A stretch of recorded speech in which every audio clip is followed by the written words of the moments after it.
Recording.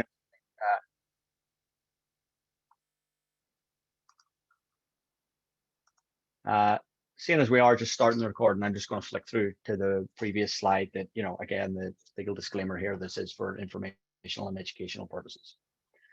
So that's what we're going to cover today. Just to reiterate now that we're under the record session.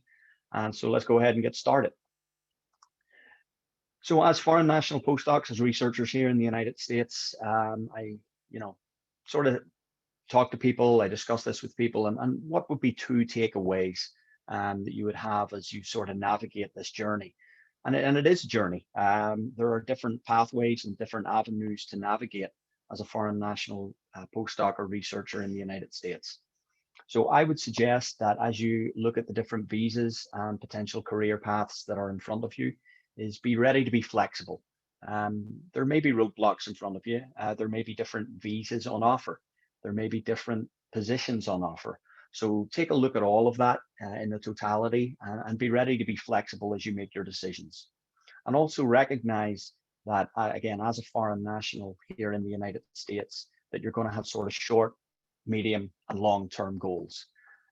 Some of them, may be a little different. So these are sort of different aspects of the process that you want to sort of recognize and I think to be cognizant of as you make these decisions that are going to affect, career, life, things like that. So as Jen mentioned, I've had the good opportunity to be heavily involved with the National Postdoc Association over the years, and I am currently serving on their advisory council. So without getting into sort of specific numbers in terms of foreign national postdocs here in the United States, generally speaking, more than 50% of postdocs in the United States are indeed foreign nationals.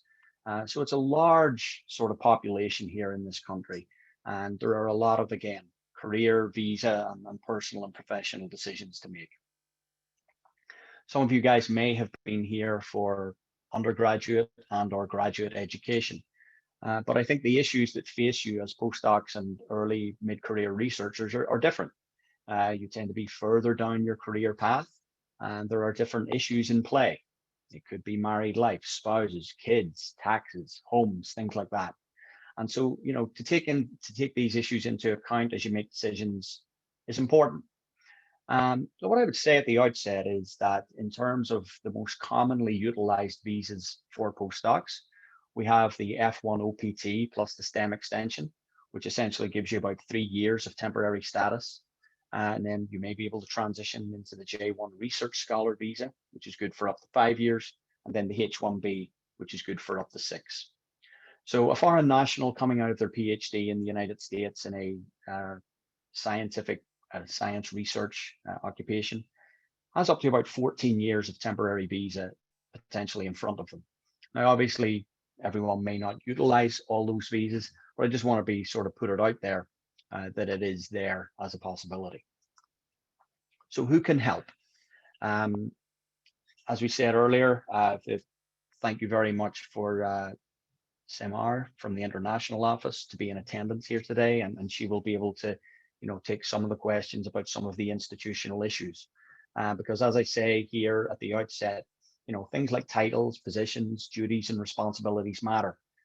People have friends, people have colleagues at different institutions, and therefore things are different at different institutions. So it's very important to stay in touch with your international office because you are still, as an OPT individual, a STEM extension, a J1 research scholar, or a H1B, say research associate, for example, you're going to be under the umbrella of the international office. So I always, urge people to remember that they have a resource here in front of them at your institution who can assist you and provide guidance in this regard.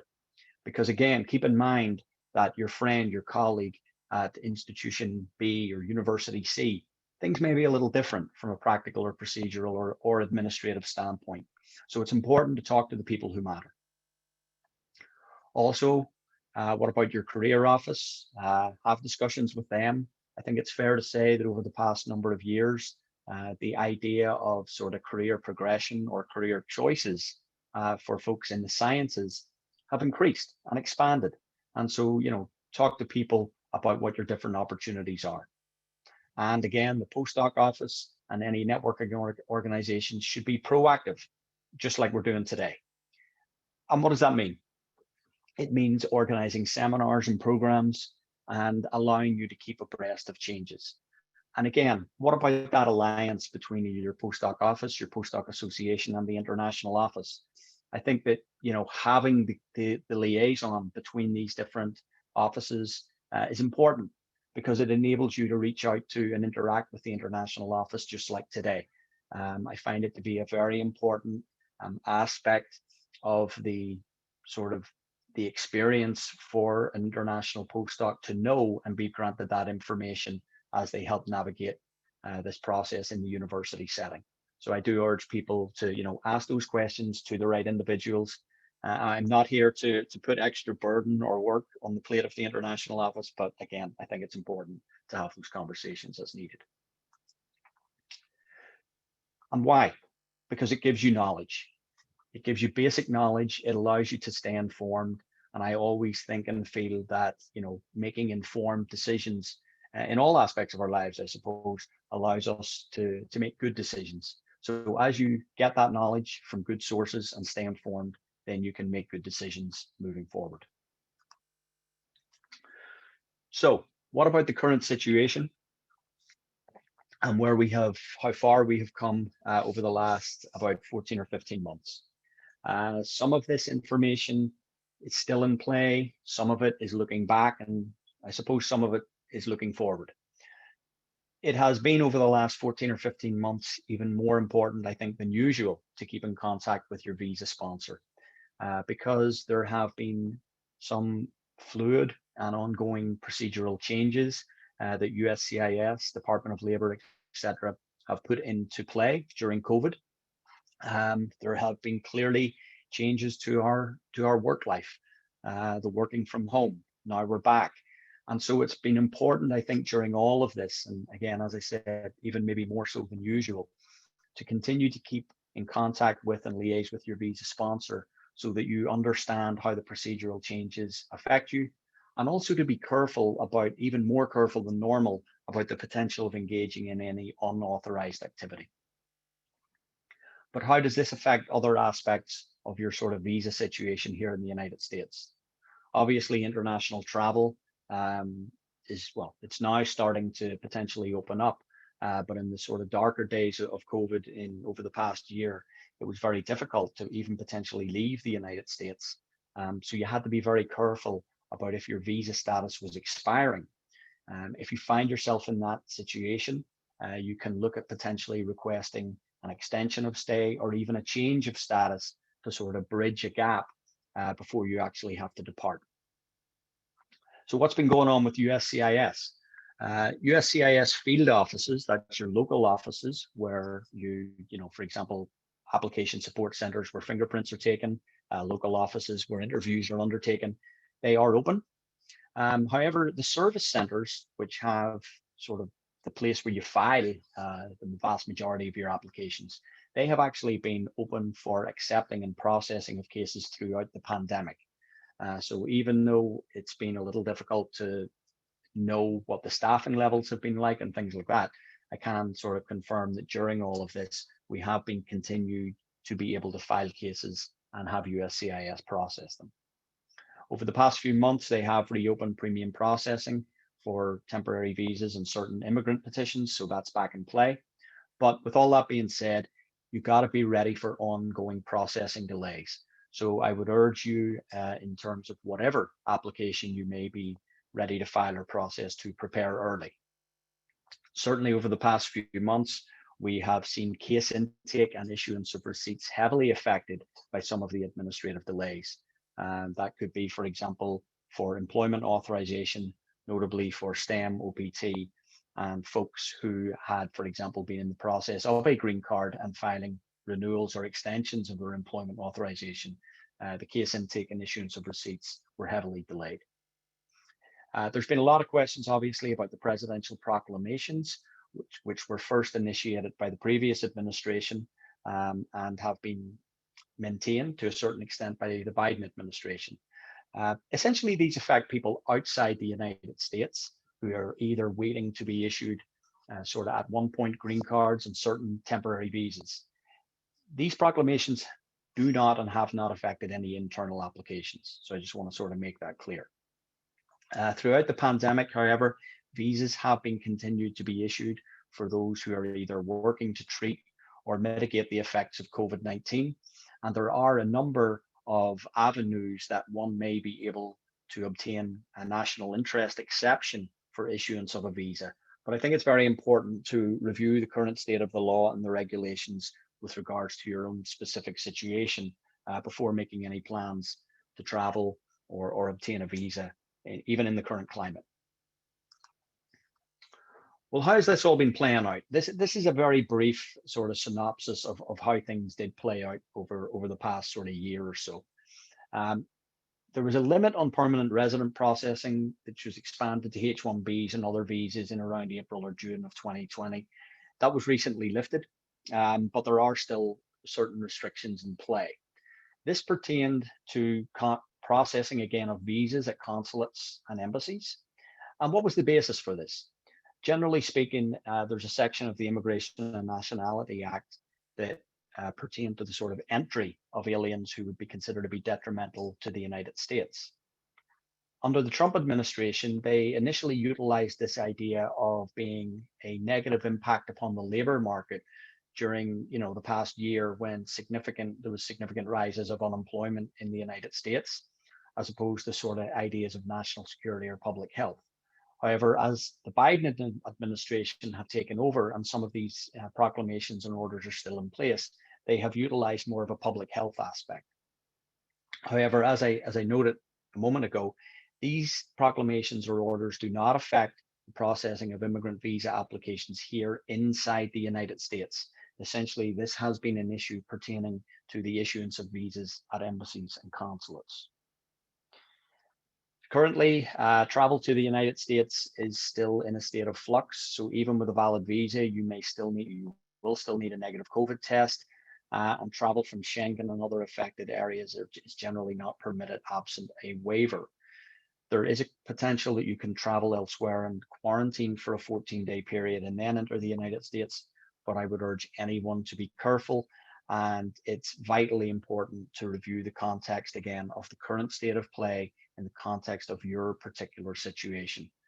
Not only could you potentially get stuck because of the orders, but also the potential for delays in issuance of visas at embassies is still there.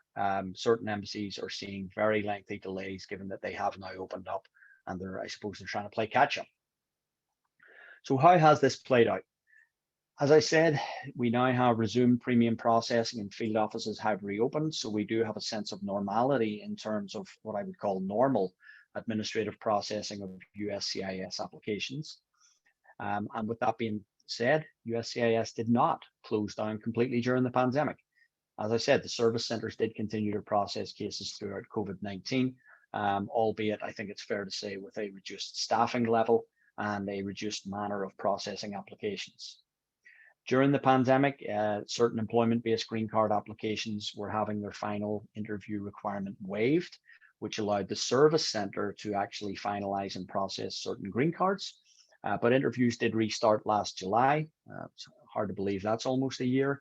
But even to this point, there is the possibility of the green card interview for an employment-based application being waived and the service center processing the final green card, or you may be called for an interview. So it seems like they're looking at those on a case-by-case basis. And as I said, the processing delays, including the issuance of receipts, have been extensive. So again, to prepare and file any applications sooner rather than later, I think, is in your best interests. So that's, where we sit today. One thing I will say is that regardless of the potential processing delays and other associated issues, the manner of the adjudications of the applications that many foreign national postdocs file have not necessarily changed. So what are the issues and questions that foreign national postdocs and early and mid-career researchers have to ask, and what do you have to contemplate? Well, in the current climate and over the past few years, one of the main career decisions that people ultimately make is whether to stay in academia or go to industry. And therefore, which visa or status is the best one to harness or utilize? What about a J1? Can you sort of transfer that if you want to make the employment change? And what's next? If you sort of use a lot of those visa times, what about an O1A? Is that an option? And ultimately, as any foreign national residing in the United States with a temporary visa, the ultimate question is, do I want to stay here permanently? Or is this a temporary sort of situation? And so that will be the final and I suppose long-term question to ask oneself. So I'm going to run through quickly, as I said, the most commonly utilized temporary visas. You know, for F1, for OPT and STEM extensions, I could probably do a whole webinar on this, but I'm going to go through this very quickly in one slide. Again, talk to your international office. There are a lot of regulations surrounding OPT and the STEM extension, so it's very important to get clear and cogent answers on this topic. Very important not to do something that would be unauthorized. So I always urge people to have the conversations with your international office regarding this. The OPT, optional practical training, the post-completion is good for 12 months. And then the STEM extension is good for up to 24 months. You've got to have a qualifying STEM degree and the employer must be e-verified.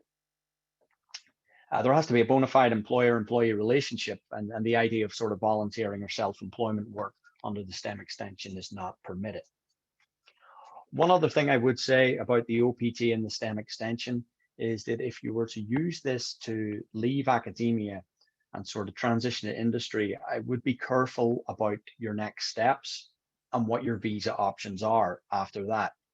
For example, there are very limited J1 research scholar programs in an industry setting, and also there is the idea of the H1B cap, which does not apply to academia. And we'll touch on that in a moment. So usually after the OPT or the STEM extension, a very commonly utilized visa for, again, foreign national postdocs would be the J1. The J1 research scholar, as I mentioned earlier, is good for up to 5 years. And there's a lot to like. Generally speaking, you don't have to deal with USCIS, and anytime you don't have to deal with USCIS, that's not necessarily a bad thing. It's also quite easy to administer and is generally transferable within academia. If you're married, your spouse also has the opportunity to apply for J2 employment, and there are certain instances whereby there may be short-term benefits under tax treaties and things like that. However, it's important to also note that under the J1 research scholar category, that in certain cases, 212E, the 2-year home residence requirement, may apply. That will generally apply if you are the recipient of US government or foreign government money, or you are on the skills list of your home country. If that is the case, and you are subject to the 2-year home residence requirement, you ultimately need to get a waiver of that requirement or fulfill it by residing in your home country for a 2-year period. It doesn't go away. Okay, so if, for example, you were subject maybe earlier and you got another type of visa status like an F1, you always need to make sure that any time that you were subject to 212E, you either get a waiver or you fulfill it. If you are looking for a H1B or a green card, you will need to do that. You will need to get a waiver for a H1B or a green card if you're subject to 212E. One other quick point to make is that in certain instances, the consulate gets it wrong. They may, for example, indicate that you are not subject, but a further review of your DS 2019 may indicate that you are. They may have sort of made the call incorrectly. So I think if there's any ambiguity as to whether or not you're subject to the 2-year home residence requirement, a course of action to take would be to file for what we call an advisory opinion with the Waiver Review Division of the US State Department, and in fact, provide them with the paperwork and they will give you a controlling opinion. So you can do that if there's any ambiguity. Once you've navigated the J1, or perhaps you skip it, that happens too, there's the H1B visa. So what's going on with the H-1B? Some of the main issues or about the H-1B is whether you are exempt from the cap or subject to it. Essentially, academia is exempt from the cap. So therefore, a university, an academic research position, a H-1B can be filed at any time on your behalf. Not so for industry. The cap was reached last month. Well, actually, the month before last, because we're now in June. The cap was reached in April for this upcoming fiscal year. What that means is that 85,000 H-1Bs were essentially gobbled up.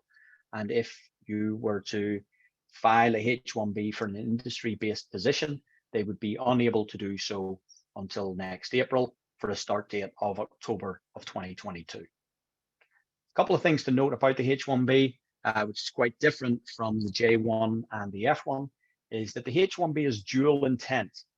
So therefore, USCIS do not see a conflict in terms of holding a H-1B and under normal circumstances, notwithstanding COVID, traveling on a H-1B, etc., and pursuing a green card.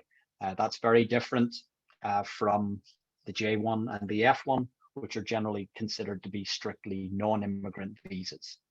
Again, know the policy where you are, because titles and positions matter. Talk to the international office, talk to the people who matter. Do not rely on colleagues, friends, and forums. You know, it's, again, titles and positions can be different from institution to institution, from university to university. So I think it's important to have the conversations with the appropriate people. Under the prior administration, we definitely saw higher levels of scrutiny and standards of adjudication, as well as, you know, perhaps more restrictive ideas of wages and types of position under the H-1B, and definitely a tightening of standards in industry-based positions. However, just recently, we have now seen a reversion to a prior USCIS policy where they would give deference to prior approvals. So hopefully that will make extensions and renewals of H-1Bs a little easier. What other options are there? Well, I'm going to mention the O1 because it is a visa that can be utilized in the sciences. It's a very high standard, but I am going to mention this for two main reasons. If you are subject to the 2-year home residence requirements, you do not need to get a waiver of that to obtain the O1 visa. However, you can't change status. If you have an outstanding 2-year home residence requirement, you cannot change status to O1. What would have to happen is that the application would have to be approved. You would have to leave the United States, get the O1 stamp in your passport, and then return as an O1 non-immigrant. In that situation, the outstanding 2-year home residence requirement would still apply, but you could continue to work as an O1 non-immigrant.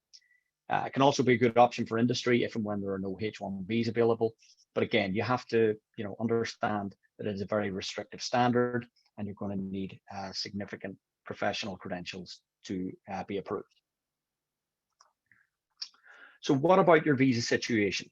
There are certainly a lot of options, but also, you know, for temporary visas, you know, you need a sponsor, you need an employer.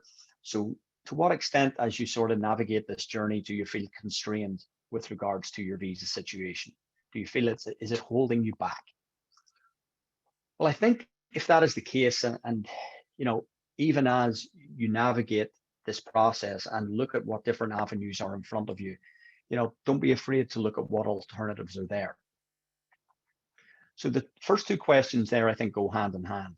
Knowing your employer policies and the question as to whether institutional or company sponsorship may be a possibility. My personal sort of viewpoint in this is that I don't necessarily think it's a great idea to be, you know, knocking on people's doors 2 weeks after getting your H-1B to try and find out if you can get sponsored for a green card. But with that being said, you know, to have an appropriate conversation at an appropriate time is fine, you know, to find out, you know, where do my long-term sort of aims look in terms of your policies and things like that. One thing I would say, however, is that as you navigate this, it's important to note, and I want you to, I suppose, think about this in a positive way, is that highly qualified individuals who are engaged in important work, you have options that many other highly qualified and educated foreign nationals do not. And that's important to note, especially in the current climate. Because are you aware of the ability to, for example, self-sponsor green cards, that you can self-petition for permanent residence, and that there are multiple career options outside of academia, just as there are many very valid and good options within academia. But you have choices and you have alternatives. Now, the next sort of couple of slides, I'm just going to sort of go through very quickly, just from a sort of, again, informational standpoint, I suppose, because any of the employer sponsored processes is, under the jurisdiction, under the administration, under the umbrella of the university and the international office. So it's very important, again, in this situation, to talk to your employer and to talk to the people with authority to do this process for you.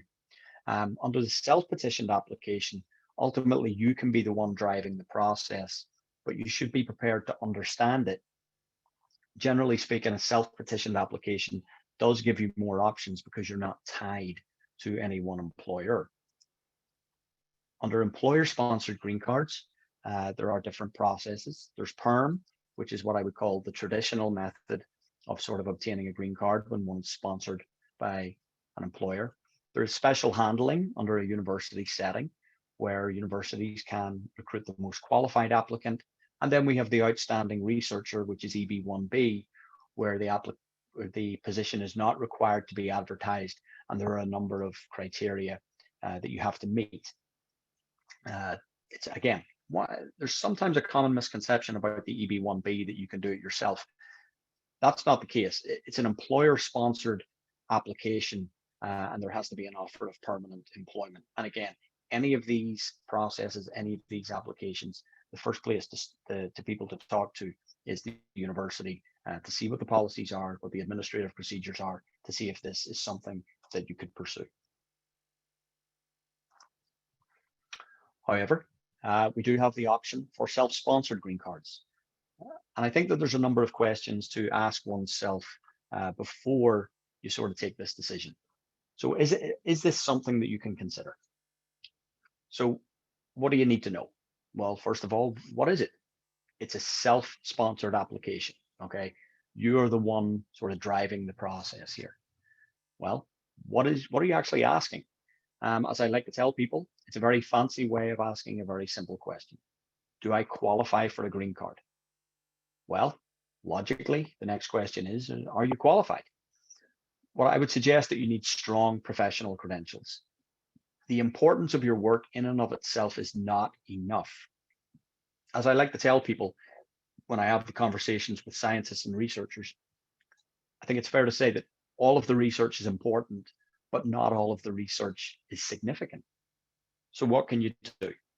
Well, prepare yourself and be ready for the right time and get a full and frank evaluation of your credentials. Be ready to understand how the process works. Be ready to hear about the positives in your case, but also be ready to understand this. And I think more so if you're, in earlier career research, that there may be weaknesses as well. And so be ready to sort of take all that on board. You also need to show the intent to continue working in your field in the United States. So while it is true or fair to say you're not tied to a specific employer, you also have to continue to work in the same or allied field. And I'll mention a little bit more about this in the next slide. One other important aspect of this to note is that you do not actually have to be physically present in the United States to file this type of application. You could apply from overseas and come to the US with your green card. So if, for example, perhaps due to family, professional, funding issues, you had to leave the US, this is still an option that you can pursue and file. And ultimately, upon approval of your application, the case file would be sent overseas to the consulate, and you could then process your final green card in that manner. So what are the options on the table?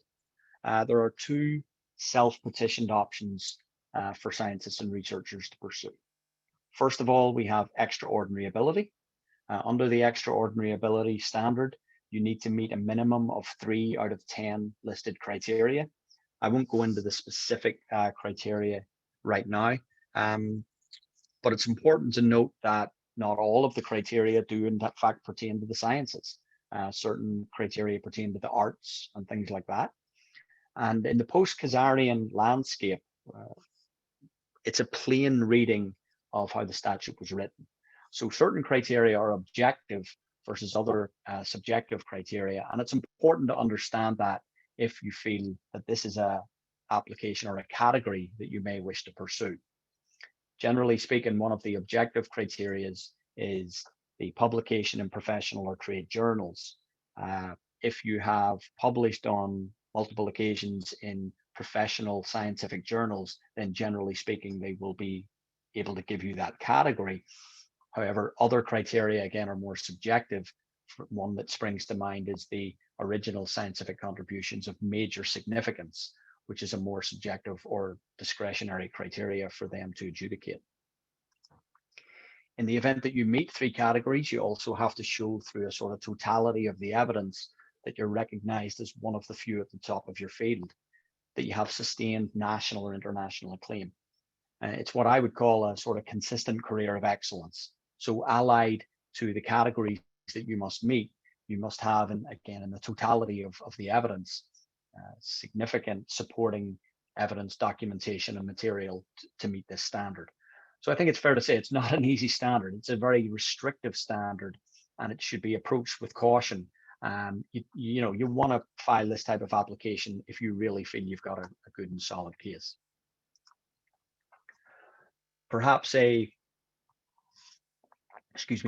better option for many postdocs and early and mid-career researchers is the national interest waiver. So what is it, and what are we looking for there? Generally speaking, we look more towards what I would term a cumulative and broad analysis of your overall body of work. But as I mentioned earlier, the mere act of publication, presentation, or dissemination of your findings in and of itself is not going to be enough. There's got to be substance in the application. Now, as in the EB1A, at the end of the day, you drive the process, and you need to show continuation of work research in your field, and therefore not tied to any specific employer. The test is different. It's a 3-part test. First of all, that you need to show substantial merit and national importance of your work, which generally speaking for any scientific researcher should be fairly readily apparent. And then you have to show that you are well positioned to advance the proposed endeavor. And that's really the meat of the application. And then ultimately, in conclusion, to show that it would be beneficial to the United States to waive the requirements of a job offer and labor certification, and to admit you as the applicant here to the United States on a permanent basis.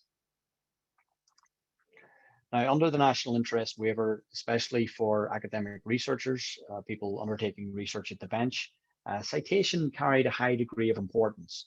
However, now with the newer standard, it's been out for the matter of the Hansard came down about 4+ years ago. Things like cover articles and editorial highlights, standards of publication, and journal rankings can all also come to the fore. So we want to look to the extent to which others have potentially utilized or implemented your findings, your involvement in grants, the funding, your work. So for the national interest waiver, the question is, how well positioned are you to continue to advance this field?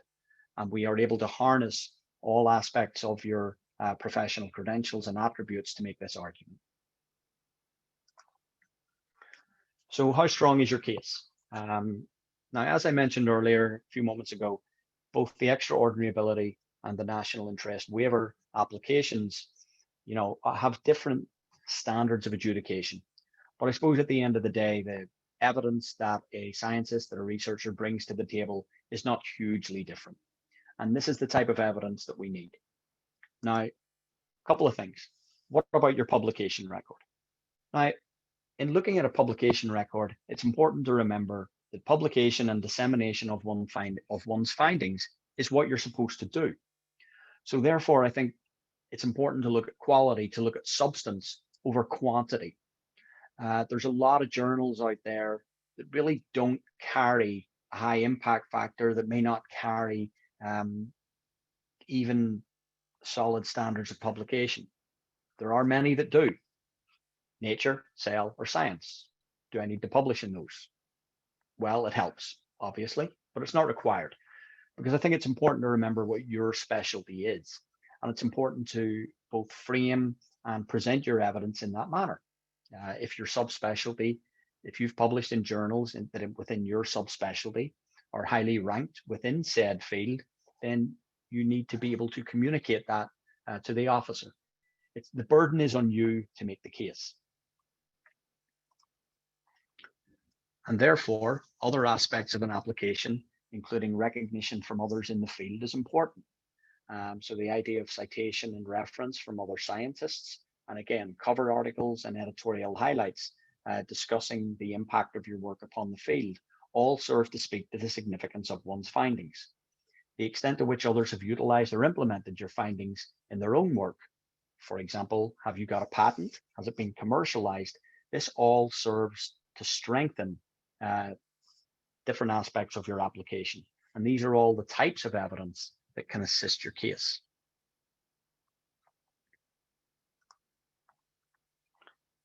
Other aspects include the networking and utilizing your professional relationships. Okay, and that I think especially comes to play in what I would say here, which is the expert opinion letters. I have conversations with people and they say, well, I can get a bunch of good letters. How many do I need? I think it's important to understand that letters alone should not form the basis of your application.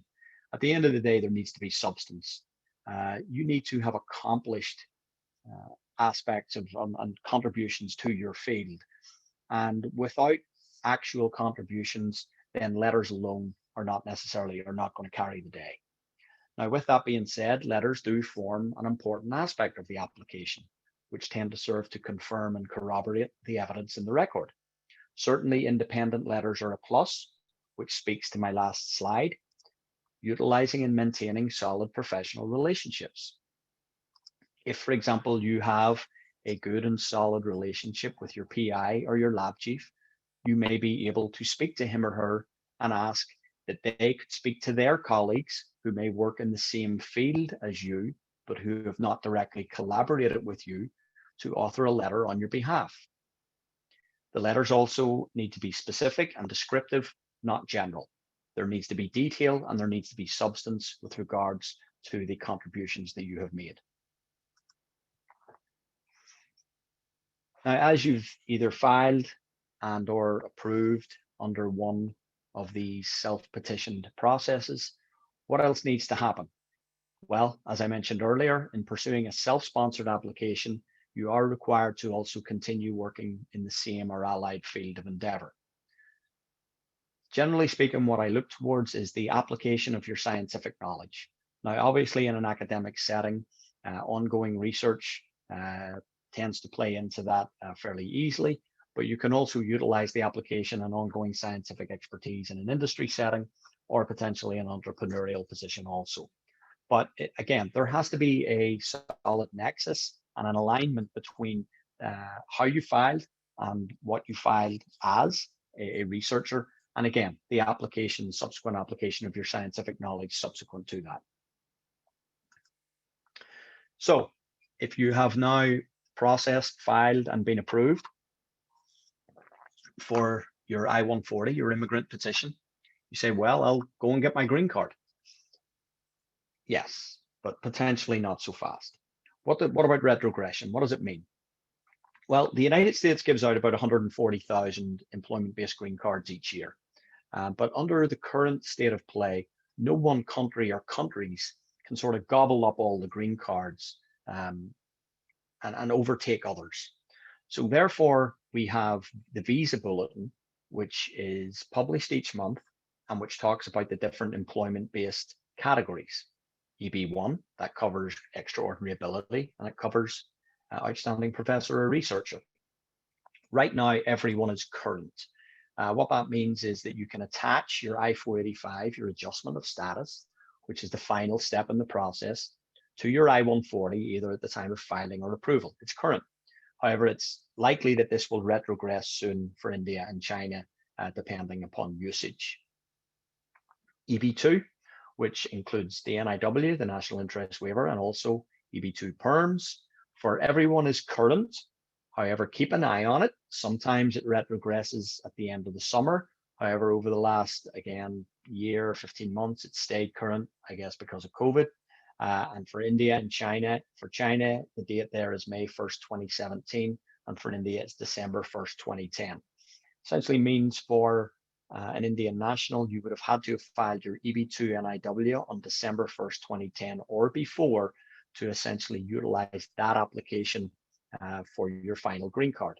However, for Indian and Chinese nationals, you can sort of strategize and you can hold your place in line by first filing an EB2 and then allowing your credentials and attributes to continue to expand and increase, and then filing a subsequent EB1 down the road and harness that earlier priority date.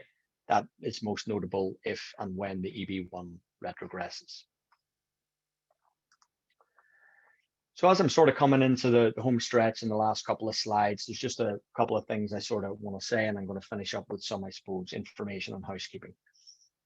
Now, I understand that, again, that these are difficult issues and it can be, frustrating and it's difficult. But I think that if you prepare yourselves and learn what is in front of you and learn about the process and look at this pragmatically, that you can get to where you want to be. Okay, because I want to sort of try and finish this on a positive note for you guys as international researchers, that science is recognized for its importance in the United States, and so are international researchers.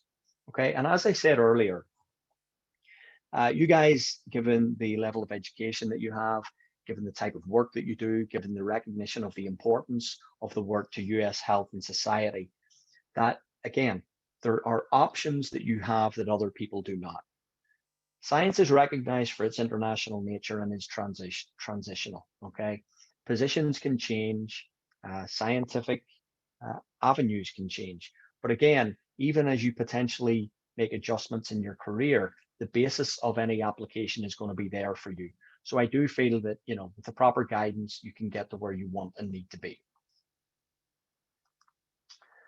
So I am, as I said, just going to finish with some informational housekeeping. As we've transitioned over the last 6 months from the Trump administration into Biden, the original Muslim travel ban has been lifted. Okay, so that's not in play anymore, but regardless of what your country of origin is, you've got to be careful because of the current proclamations that are based on COVID. If you're working in an area of security or any other delicate field, and please note that this applies even when we get back to normality, please make sure that you set up any visa appointment well in advance, because there are going to be significant delays.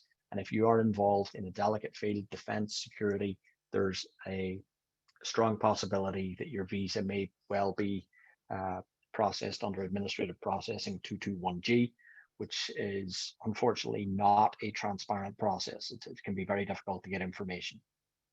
A couple of other things just in general is that if you have a DUI or a DWI, you could get your visa revoked. You do not necessarily need a conviction. So it's very important to know that. We have seen ourselves in an era of what I would call extreme vetting, where social media, phones and computers have been reviewed by ICE and CBP, asking for passwords, things like that.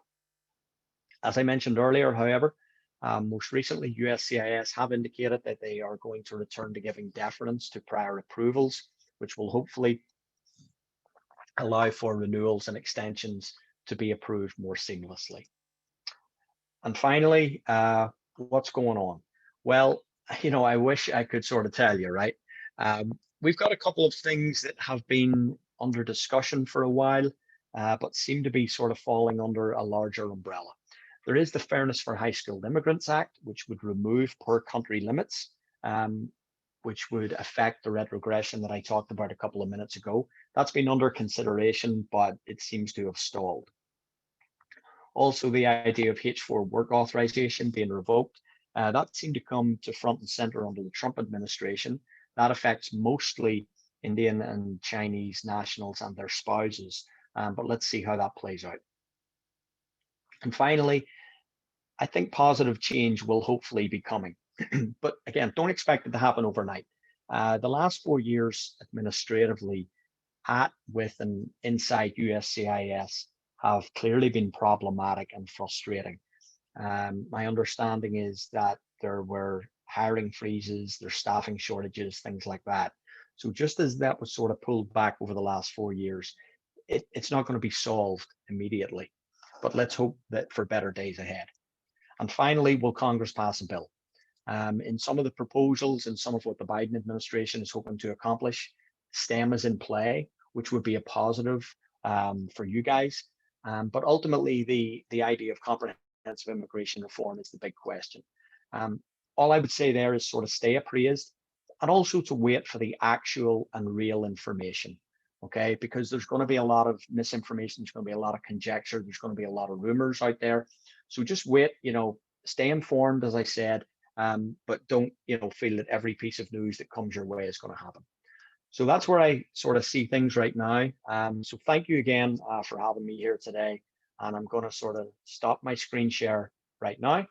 You have my details, but I'm going to pass it back and I'll take some questions and answers. Great, thank you so much, Brendan. Really appreciate that. We have some questions in the chat.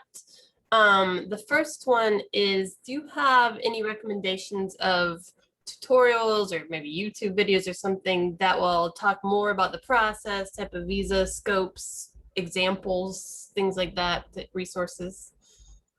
Well, I mean, I think I would caution, looking at things like YouTube and areas like that.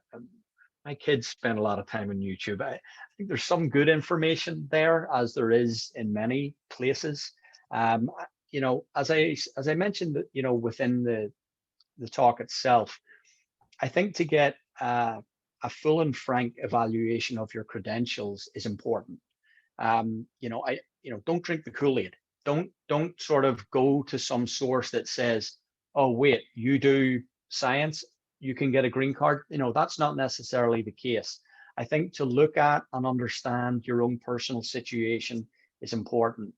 As Jen mentioned at the outset, I've had the opportunity to work with the MPA for many years. We've had the opportunity to work with them for postdocs and researchers. So, talk to people. I'm available to talk to. Other good people are available to talk to. So I think to do your own due diligence in that regard is more the way to go, rather than just sort of searching online for, ad hoc places to go. I should unmute before I ask the next question. Next question, could you elaborate a little bit on retrogression and what it means that it will likely retrogress soon? Yeah, so what it means is, as I said in the talk, that there are 140,000 employment-based green cards that are given out every year. And it sounds like a lot. But we also have to think about, for example, each year there are 85,000 H-1Bs that are given out. There are a bunch of other H-1Bs that are given out to academia. So therefore, what the US government has said, they say, well, look, we've got these 140,000 green cards to give out, and they're also sort of divvied out in different categories. We have EB1, which is employment-based first preference, extraordinary ability, outstanding researcher. We have EB2, national interest, waiver, perm, etc. And then we go down to EB3, EB4, EB5. Essentially, when under certain categories, too many people apply, then the government has to put a stop on that. And they say, okay, you can continue to apply for the underlying application, the I-140, the immigrant petition, or whatever that may be, but we don't have a green card here for you. Pre-COVID, we were, for one of the first times in a number of years, saw retrogression under EB1. So EB1 is now current for China and India. But what I'm saying is that if the applications that will continue to sort of increase as potentially they did it pre-COVID, we may see EB1 retrogress. So I don't know exactly how the visa bulletin is going to play out, but if things sort of revert from an employment-based standpoint, from jobs for foreign nationals working in other positions, not just the scientists, not just the researchers, I'm talking about like the EB1C, the multinational executives or managers. If those applications come back to the fore, then we could see retrogression. And therefore, if that happens, it would not be current. And if you're an Indian or Chinese national, you may have to first file your I-140 and then wait. I know that was a long answer, but I think that was probably the the best I could do. Great, thank you. Jessa, I do see your hand. Let me get to these other questions in the chat and then we'll come to you. So next question, when applying to a green card as a J1 holder, can you also submit the I-485? So I'm going to give a two-part answer to that. And part of it is it depends. First of all, an individual can file the underlying I-140, the first part of the process, the I-140 immigrant petition at any point. They can be geographically located anywhere. The I-140 is essentially a fancy way of asking a simple question, do I qualify for a green card? Here's the but. Once you file that immigrant petition, the I-140, you have in effect indicated that you are pursuing US permanent residence. If you have a J1 visa or an F1, that will have a negative implication on your next steps with either of those visas or statuses, number one.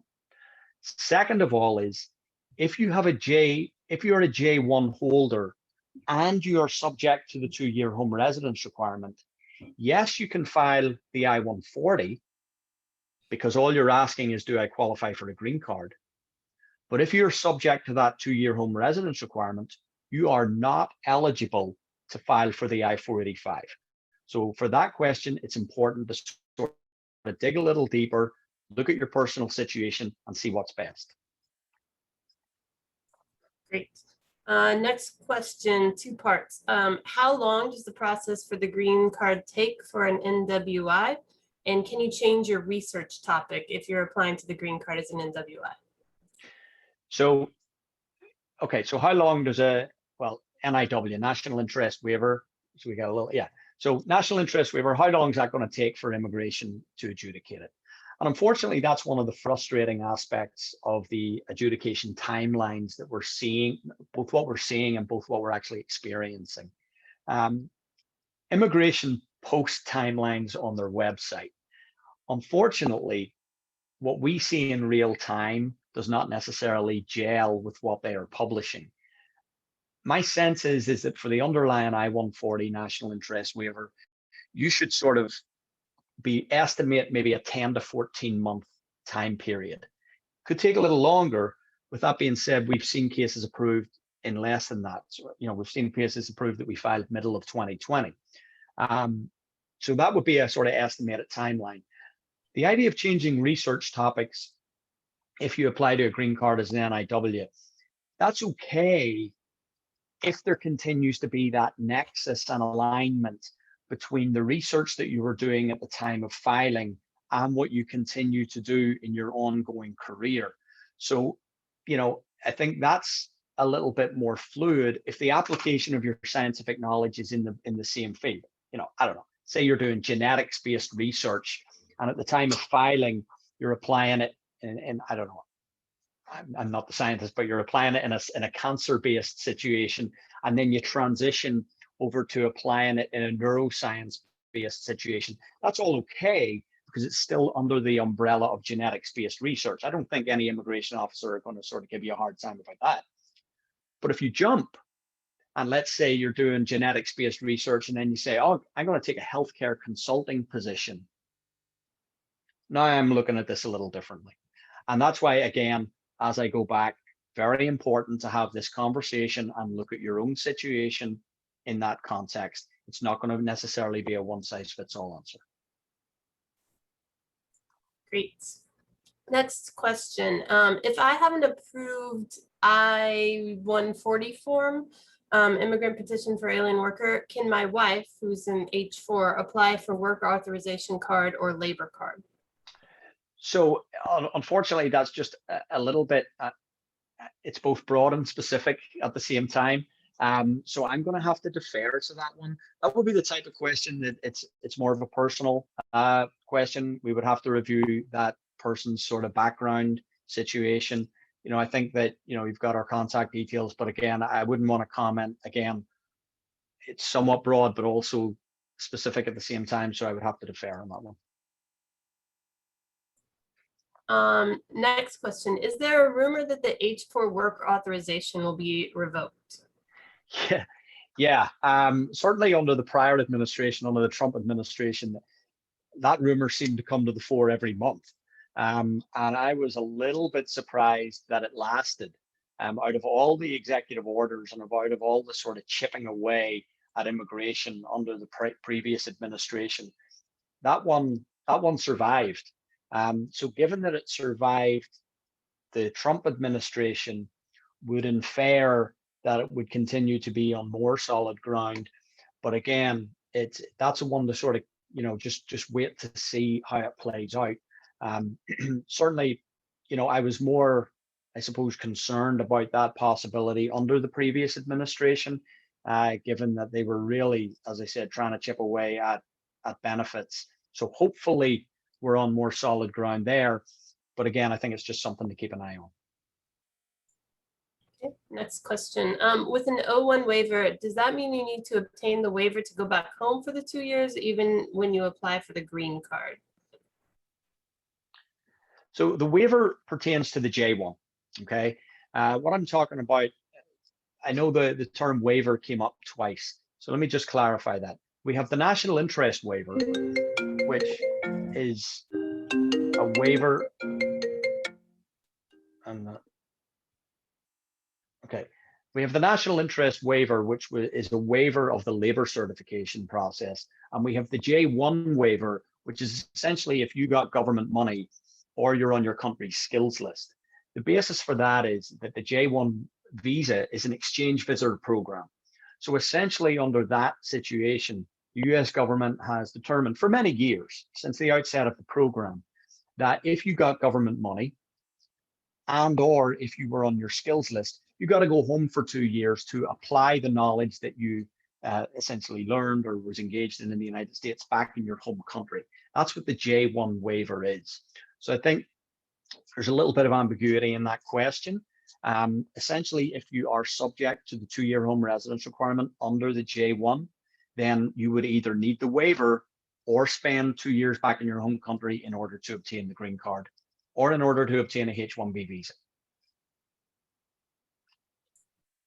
All right, I think this one has a little bit of overlap with the previous one, but I'm going to ask it, and you can address the parts that are unique. So you mentioned being mindful of transitions in the field of study while the green card petition is in process. So this is a multi-part question. Number one, how long does the process take? For example, the EB1 in IW. I think you addressed that. Yeah. So I'm looking at this question on the box. Okay, good. So that's very, I can't give an answer to that. So I'm just going to, for people who aren't looking at it in the box, so you mentioned about being mindful of transitions in a field of study while green card petitions in process. Number one, how long does the process take? Number two, in your experience, how long does it take for postdocs from India? Three, what if one applies as a research and during the transition transfers to clinical? If that does not count, this is too specific. I think that this person, I would be happy, I think, to chat to you offline, because it sounds like this is going to be a situation specific answer. And I think we would have to look at that in that context. It's sort of getting specific in a certain instance for this case. And so it would be better if this person wanted to just maybe email me directly and I could talk to them. Great. And my guess is that that will be the same for the last question that we have about whether while on a STEM OPT extension to pursue the EB2 or switching to H1B depending on job and other outcomes. Well, yeah, I mean, I would maybe a couple of things. I would certainly, the idea of switching to H1B is certainly something I would defer to Simar on in the context of Maryland. That is something that I think this person, that would be I would certainly defer. I wouldn't want to sort of talk about what the position is internally. I don't know if you want to Yes. talk about that a little bit. Yeah, sure. These are the kind of things that we would like for you to schedule an appointment with one of us at the Office of International Services, so we can look at your specific circumstance, what your short and long-term plan is, and advise you on how we can move forward. Certainly, we cannot recommend one versus the other way of filing for a green card, but we can certainly discuss and help you figure things out. And I believe there was a question that was skipped earlier, Renee. That was the question by Sandeep. He says, if an employer sponsors your green card, do you still need a waiver? And I'm thinking, you know, he's referring to the J1 waiver.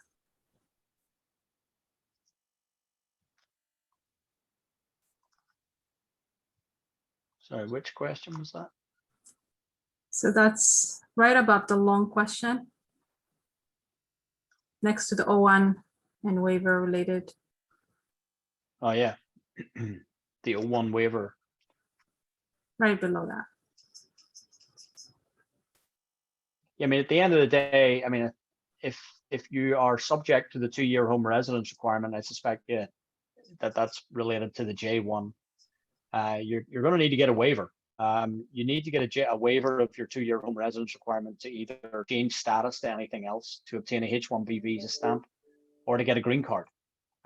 So I think that's important to understand. You can obviously fulfill the requirement. I want to go back to the question that was asking about, you know, the transition from F1 or STEM OPT. If you're working at the University of Maryland, Baltimore, we generally, like, you know, it's the department that makes that request. And if you continue working here, we can certainly consider H-1B because you need to have a transitional, you know, visa that can help you jump from the F1 STEM OPT until you're ready to file that green card.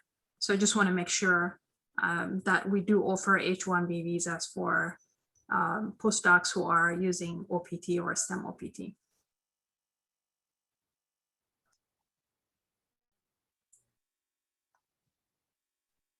Great.